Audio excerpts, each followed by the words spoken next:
தமிழ்நாடு அரசு தோட்டக்கலைத்துறை மற்றும் மலைப்பயிர்கள் துறை கொடைக்கானல் 61வது மலர் கண்காட்சி நாள் மே 17 முதல் 26 வரை. இடம் பிரைன் பூங்கா கொடைக்கானல். அனைவரையும் வருக வருக என வரவேற்கிறோம். தோட்டக்கலைத்துறை துணை இயக்குனர் கொடைக்கானல், மாவட்ட ஆட்சியர் திண்டுக்கல். ஸோ அந்த மலர் கண்காட்சி நடைபெற இருக்க திடலை நோக்கி இன்றைய காணொலி இருக்குது. அது பிரைன் பூங்கா கொடைக்கானல்.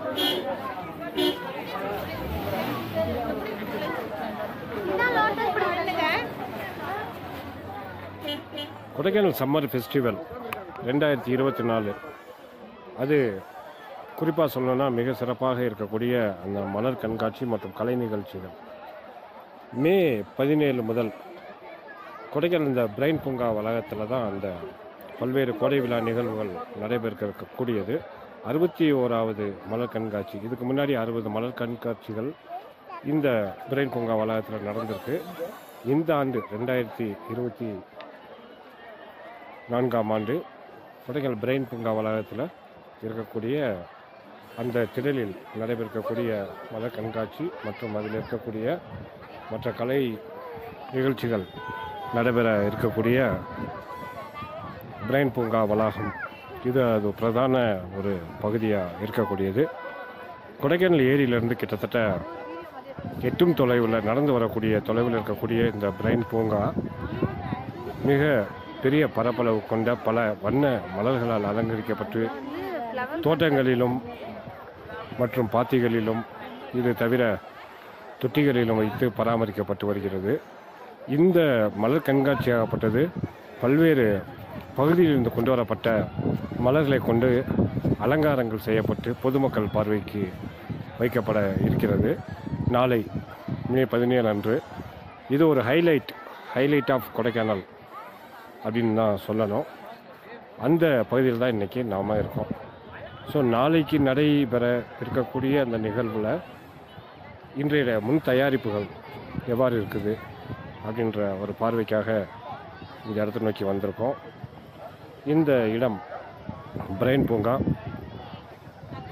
குறிப்பாக சொல்லணும்னா இன்றைய கிளைமேட் வெதர் அப்படின்னு சொல்லக்கூடியது நீங்கள் பார்க்க மாதிரி தான் ரொம்ப அருமையாக இருக்குது. இந்த வெதராகப்பட்டது ஒரு தென்றல் காற்று வீச மிக மிக கூல் கோடையாக பசுமை மேம்பட்டு இந்த தொடர் மலையால் இருக்கிற கண்கூடா இந்த பகுதியில் காண முடியுது. இந்த ஃபெஸ்டிவலுக்கு வந்திருக்கக்கூடிய ஒரு சில சுற்றுலா பயணிகள் இந்த பகுதியில் புகைப்படங்கள்லாம் எடுத்துகிட்ருக்காங்க. அத்தகைய அருமையான ஒரு பகுதியாக இருக்கக்கூடிய நம்ம பிரைன் பார்க் ஒரு சின்ன வளம் வரலாம். அதோட முன் தயாரிப்புகள் எப்படி இருக்குன்னு பார்க்குறதுக்கு என்னோட பயணிகள் நண்பர்களே இன்றைய முன் தயாரிப்பு பணிகளை இடைவிடாமல் ஒரு ரவுண்டு போய் பார்த்துட்டு வரலாம்.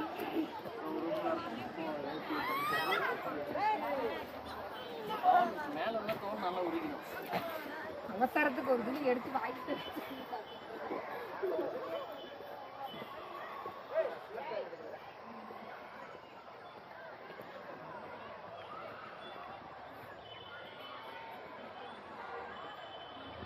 வரவேற்பு தோரணங்கள் கட்டிகிட்ருக்காங்க. இது இந்த திடலுக்கு வரக்கூடிய இடங்களுக்கு சிறப்பு தயாரிப்புகள் நடைபெற்று வருது. இந்த வரவேற்பு தோரணங்கள் இருபுறமும் அழகிய முறையில் வெட்டப்பட்டுள்ள இந்த பச்சை பசேல் என்ற பகுதிகள் முழுமையாக ரொம்ப அருமையாக காட்சிப்பட்டிருக்கு. இது சைட்லேயே ஒரு ரோஸ் கார்டன் சின்னதாகவும் இருக்குது. இந்த பிரதான பகுதியிலேருந்து இதுக்குள்ளே நுழைஞ்சோன்னா இதுதான் அந்த மலர் கண்காட்சி திடல் அப்படின்னு சொல்லக்கூடியது. இந்த மலர் கண்காட்சி வளாகத்தை இது அந்த ஆர்ச் இப்போ தான் முதல் பிளான்ட் வச்சு இன்று இந்த பணியை ஆரம்பிச்சிருக்காங்கன்னு சொல்லலாம். இந்த திடல் நாளை பார்க்குறப்போ மிகப்பெரிய ஒரு அலங்கார வளையமாக இருக்கும்.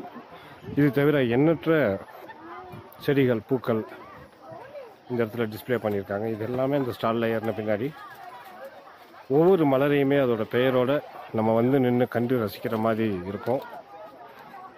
நம்ம வந்த நேரம் நண்பர் முதல் அலங்கார பணியை தொடங்கியிருக்கிறார். வணக்கம் சுரேஷ். இல்லை, நான் வந்த நேரம் நீங்கள் ஃபஸ்ட்டு ஒரு செடியை வச்சுருக்கீங்க. நல்லபடியாக ஓடி. ஆமாம், இந்த பணின்றது சாதாரணம் இல்லை. இது வந்து நள்ளிரவு வரைக்கும் இதை செய்வாங்க. ஏன்னா இது ஃபுல்லாக இந்த ஏரியா ஃபுல்லாக டெக்கரேட் பண்ணி மக்கள் அது தீங்கு ஏற்படாமல் பாதுகாத்து 3 நாளைக்கு வச்சு இதை கொண்டு போய் சேர்க்கறதுன்றது மிக மிக சிரமமான காரியம். அதை வந்து ஒவ்வொரு ஆண்டுமே சீரும் சிறப்புமாக பண்ணுறாங்க. ஸோ நம்ம வெரி குட் ஸ்டார்ட்டாக ஃபஸ்ட்டு பிளான்ட் இந்த பூஜாரி அமைப்புகளை ரெடி பண்ணிகிட்ருக்காங்க. ஸோ இது நல்லா யோசிச்சு பாருங்கள். இந்த என்டையர் ஏரியாவை வந்து இந்த மாதிரி டெக்கரேட் பண்ணணும். அதற்குண்டான பல்வேறு வகையான பூக்கள் நிறையா இருக்குது.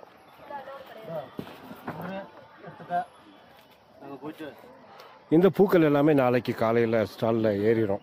அதோட பேரோட அதோட சிறப்பம்சங்களோட எல்லாத்தையும் அருமையாக இந்த ஸ்டாலில் டிஸ்ப்ளே பண்ணுவாங்க. அது ஒரு நல்ல ஒரு அருமையான ஒரு விஷயமா இருக்கும். ஸோ பல வண்ண பூக்கள்.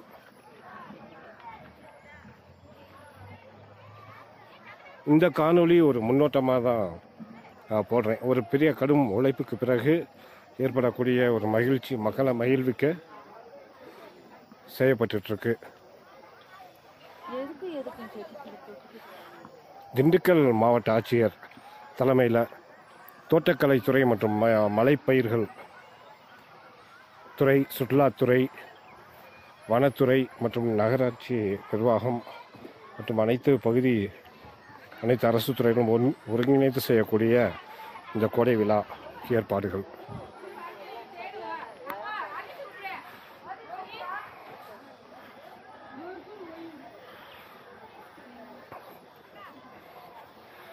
இப்போ தான் அந்த ஒர்க்கு 1 by 1 அதை ஸ்டார்ட் பண்ணியிருக்காங்க அப்படின்றத பார்க்க முடியுது. நாளைக்கு வரப்போ இது வேறு லெவலாக இருக்கும்.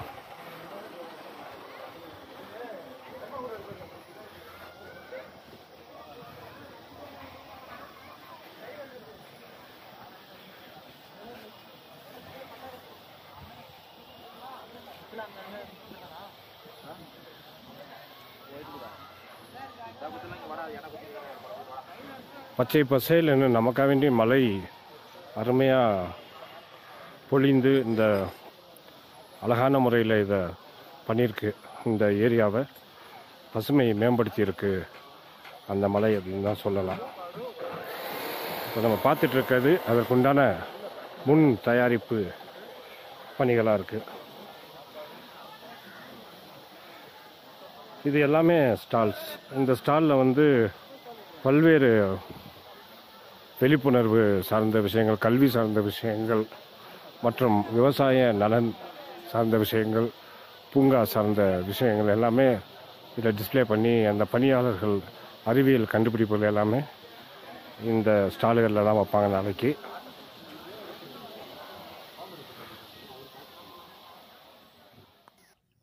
எப்போதுமே சிறப்பு வாய்ந்த அந்த வனத்துறையோட ஸ்டால் எப்பவுமே ரொம்ப அருமையாக இருக்கும். அதுவும் தயாராகிட்டுருக்கு. இதோட வேளாண்மை, பொறியியல் துறை, கால்நடை பராமரிப்புத்துறை, அதுபோல் நிறைய ஸ்டால்ஸ் இந்த ஏரியா ஃபுல்லாக வரப்போகுது. சுகாதார நோய் தடுப்புத்துறைன்னு அதற்கான ஒரு உழைப்பை வந்து மக்கள் நிறையா இந்த பகுதியில் போட்டுட்ருக்காங்க. இதை நம்ம கண்கூட இந்த ஸ்டால் ஃபுல்லாக பார்க்க முடியுது. இது மலர் கண்காட்சிக்கான ஒரு முன் தயாரிப்பு வேலைகள். இன்றைக்கி பகலில் தொடங்கி நாளை காலை வரை இவங்களோட உழைப்பெல்லாம் அதில் போடுவாங்க. அந்த இடத்துல தான் நம்ம இப்போ விசிட் அடிச்சிட்ருக்கோம்.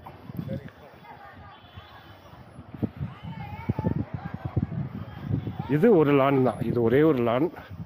இந்த லான்லேயே இவ்வளோ ஒர்க்கு போயிட்டுருக்கு.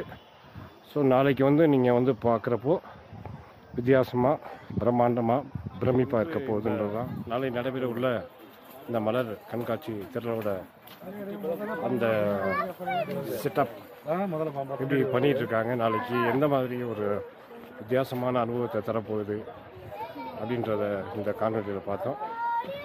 மீண்டும் அந்த கலை நிகழ்ச்சிகள் நடைபெறக்கூடிய மற்ற பகுதிகள் எல்லாம் தொடர்ந்து பார்ப்போம். இணைந்திருங்கள் நண்பர்களே. நன்றி, வணக்கம்.